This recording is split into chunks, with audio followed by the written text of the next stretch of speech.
سلام بیننده گرامی، برنامه اخباری آزادی را من مومین احمدی از استودیوی رادیوی آزادی تقدیم میکنم. امروز 11 مارس است. سرخط چندی از خبرهای برنامه. جوانی که در شهر وحدت با نشر یک ویدیو درباره ابله پرزیدنت را تنقید کرد به مهلت 5 سال زندانی شد.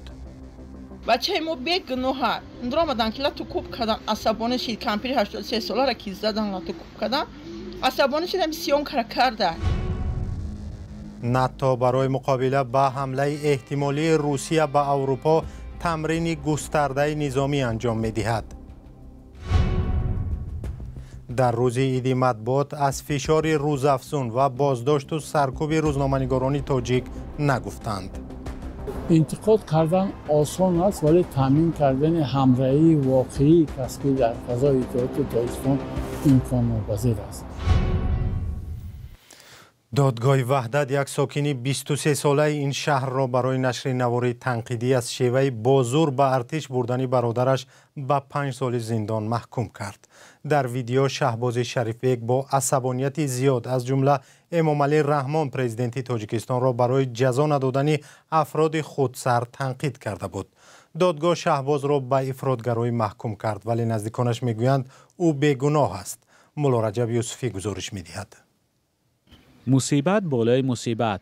یگانه نانآور این خانواده شهباز شریفبک را 5 سال زندانی کردند با گناه افراطگرایی. حکم دادگاه 19 ینور صادر شده است و ماه مارس شهباز را برای ادای جزا به زندان خوجند فرستادند. از دست نزدیکانش بجز التجا دیگر چیزی نمی آید. بچه ما بیگناه درآمدن که لاتو کوب کردن، عصبانی شد. کمپیر 83 ساله را که زدن لاتو کوب کردن، عصبانی شدن، سیون کرده. این یگان کاری بد نبود. من از جناب عالی خواهش دارم که سر یتیما را دستمال میکنه، همیرم دستگیری کنه برورشه. این خانواده دوام 6 ماه بارها به دستگاه اجرایی پرزیدنت و دیگر اداره‌های دولتی مراجعت کرده است. درخواستشان این است که شهباز را آزاد کنند و کسانی که این پیرزن را لطوکوب کردند جزا گیرند. هر دو درخواست بی نتیجه مانده است.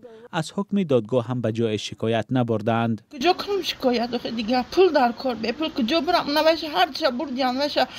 خدمتی امو چسی لیل‌آباد بردگیان، ایش ترمه لیل‌آباد بردیان. من راه پولی ندارم، بچه برم خبرشون بگیرم.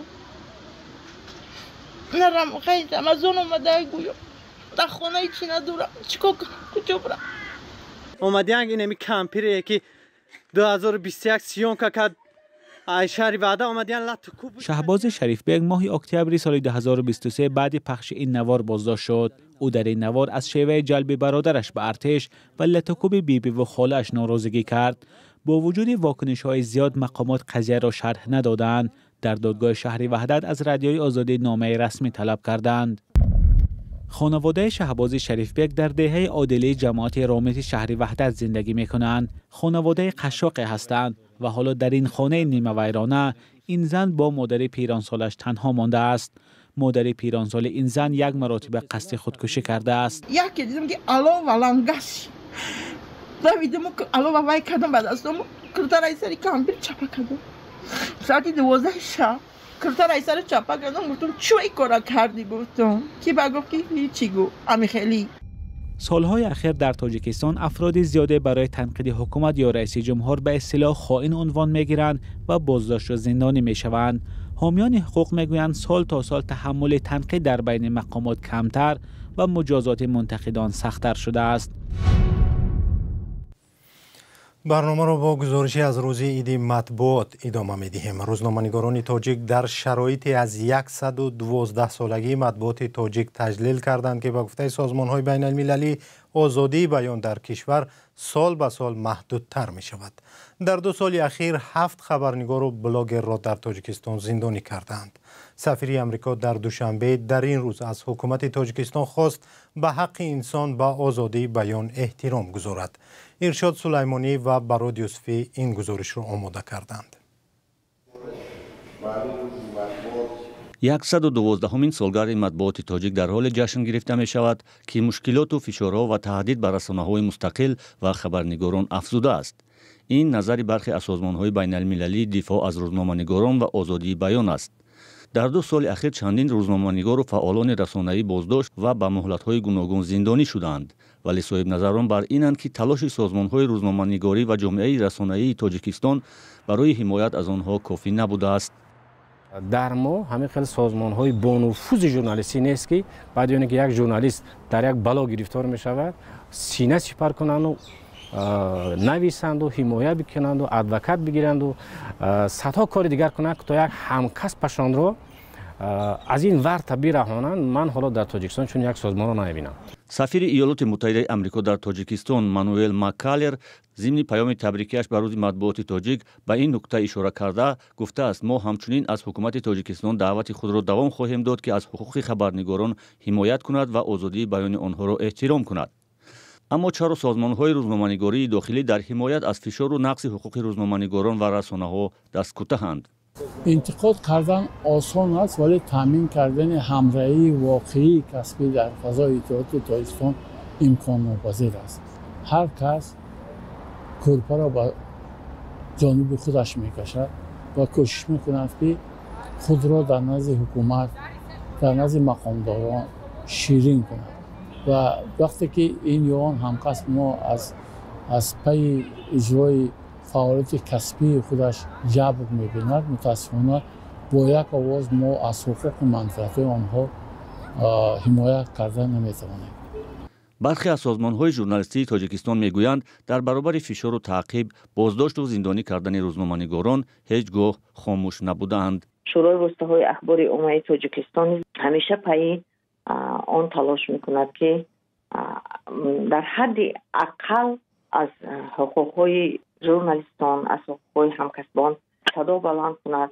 تحلیلگران و خبرنگاران میگویند که در برابر جشن گرفتن از روز مطبوعات باید به مشکلات ساحه و قضیه‌های روزنامه‌نگاران نیز پرداخته شود. حاضر سازمان‌های ژورنالیستی که چند تا در تاجیکستان هستند اونقدر فعالیت نظررس ندارند متاسفانه که در همین روز همه ژورنالیستان سرجم کنند، مؤسسای رسانه‌های سرجم کنند، اون روزنامه‌نگارایی که مشکل حقوقی دارند، مشکل اقتصادی دارند، همه اینها سرجم کنند و از مشکل اینها صحبت کنند و راه حل اینا پیدا کنند. سازمان و کشورهای غربی سالها باز حکومت تاجیکستان را برای محدودیت آزادی بیان، بستن و از صحنه راندن رسانه‌های مستقل و سرکوب خبرنگاران تنقید می‌کنند.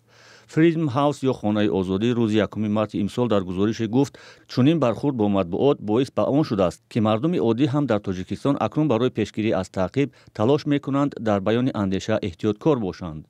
این سازمان چنین وضعیت را نگران کننده نامیده است. ادامه برنامه. یک سازمان حامی حقوق روز 8 مارس در گزارش راجع به خشونت و جبر و ظلم به زنان در تاجیکستان گفت که حکومت با وجود قبول برنامه‌های زیاد نتوانسته از پیش بدرفتاری و ظلم و ستم به زنان را بگیرد. همکاری بین المللی برای حقوق بشر که در بلژیک قرارگاه دارد در یک گزارش زیرنامی بعد ازدواج زندگی من تمام شد گفته است حکومت تاجیکستان برای پایان دادن به این تمایل بد باید کاری بیشتری انجام دهد. همکارم زرنگیز نوروزشاه این گزارش را آموخت و در استودیو با ماست. زرنگیز، مؤلفان این تحقیقات درباره مقیاس خشونت به زنان در تاجیکستان چی میگویند؟ بله، سلام بیننده عزیز. مومین در این گزارش آمده است که مثل سالهای پیش معلوم کردن مقیاس جبر و ظلم به زنان در تاجیکستان مشکل است. زیرا حکومت آمار کامل درباره بدرفتاری و زورآوری به زنان را نشر نمی کند. عین زمان خود زنانی ستم دیده از ترس افکار جامعه یا گپ مردم و اطرافیان و هم از ترس انتقام به جای مراجعت نمی کنند. اما در این گزارش آمده است که هر دومین زن تاجیک در یک دوره عمر خود لط و کوب شده یا تحت فشار روانی و اقتصادی شوهر یا اعضای دیگری عائله مانده است. در این گزارش نقل چندین زنی را آوردند که چگونه شوهر آنها را بیرحمانه زده از خانه رانده است و یا کودکانشان را گرفته نشان نمیداده است. زرنگیز، آنگونه که میدانیم حکومت تاجیکستان چندین برنامه برای ریشه‌کن کردن تبعیض و خشونت به ضد زنان قبول کرده است. آیا این برنامه‌ها ثمر دادند؟ نگاه مردم به مسئله تغییر یافته است یا نه؟ در تحقیق تازه درباره خشونت به پژوهش دیگری تکیه کردند که یونیسف یا بنیاد حمایت از حقوق کودکان انجام داده است. در این پژوهش از سال 2022 بیشتر از 75% پرسیده شده ها گفتند خشونت نسبت به زنان و دختران در تاجیکستان زیاد پهن شده یک مشکل جدی است. اما نکته نگران کننده این است که تقریبا نصف آنهایی که نظر دادند گفتند زدن و عذاب دادن زن در خانه کاری خصوصی عائله است و نباید کسی به آن دخالت کند. قسمت زیاد یا 41% گفتند زدن همسر کاری بد نیست و مثلا شوهر میتواند زن را برای اطاعت نکردن یا جنجال و دعوا و یا حتی برای سرپیچی از همخوابگی بزند. در تحقیق گفته شده است که چگونه والدان دخترانی از 15 تا 17 ساله‌شان را عذاب روانی میدهند و صنف نو از مکتب میگیرند و تا زودتر به شوهر بدهند. در این گزارش گفته شده است که مقامات انتظامی تا کجا شکایت‌های زنان جبردیده را جدی می‌گیرند و با آنها رسیدگی می‌کنند؟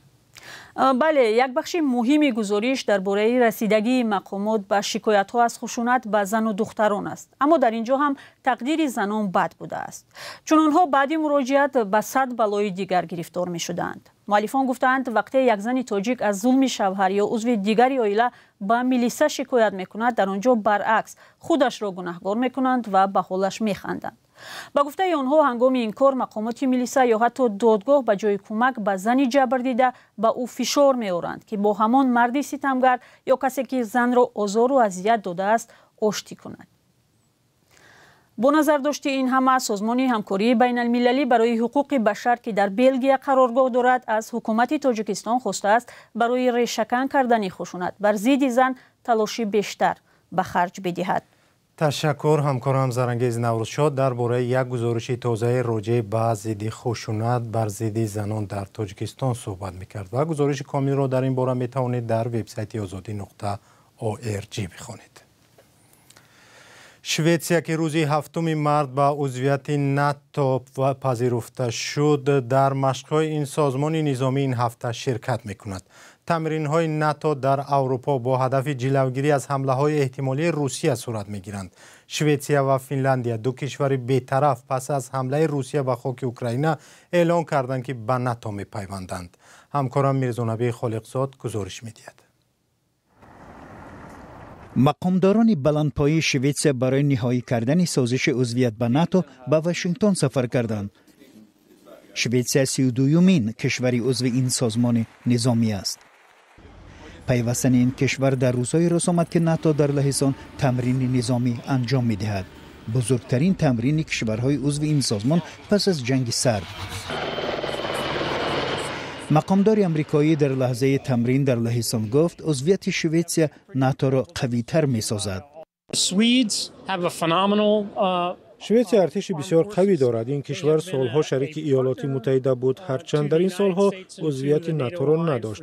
صنعت اسلحه‌سازی آنها امریکا و ناتو را قوی‌تر خواهد کرد. با عضویت شویتسیا به ناتو این سازمان نظامی به بحر بالتیک دسترسی پیدا خواهد کرد. منطقه‌ای که راه کلیدی فروش نفت روسیه از اینجا می‌گذرد و یک فلوت بحریش نیز اینجا مستقر است. در شمال لهستان که در مرز ولایت کالینینگراد روسیه است، نیروهای نظامی کشورهای گوناگون در کنارهای رود ویستولا تمرین می‌کنند. هدف اصلی تمرین آزمایش توانایی‌های نظامی ناتو در جنگ واقعی است. پس از حمله روسیه به اوکراین، ناتو روسیه را تهدید به اروپا نامید. مقامداران ناتو میگویند پیامشان این است که آنها آماده دفاع از هر کشور عضو سازمان هستند. ناتو برای پیشگیری از دو خطر، تهدید روسیه و تروریسم آماده می شود. آن چیزی که شما اینجا روشن می بینید برای مقابله با تهدید احتمالی روسیه است. ما این را بسیار جدی می دانیم. این تهدید ما را به این تمرین وادار کرد. می خواهم تاکید کنم که ما یک سازمان دفاعی هستیم. ما برای دفاع از کشورهای عضو آماده می شویم. آمادگی برای تمرین کشورهای عضو ناتو زمانی شروع شد که روسیه به اوکراین حمله کرد. رفتارهای روسیه در چند سال اخیر و حمله‌اش به اوکراین خطری بزرگ برای کشورهای اروپایی ایجاد کرده است. پس ما همه روزه آمادگی خود را برای محافظت از خاک خود تقویت می‌دهیم. ما برای قوی شدن تلاش می‌کنیم. در بحرها هم در ارکتیکا و اتلانتیکا تمرین می‌کنیم تا آماده باشیم و از هر گونه حمله احتمالی دشمنان خود پیشگیری کنیم. برنامه اینجا با پایان رسید. خدا نگهدار.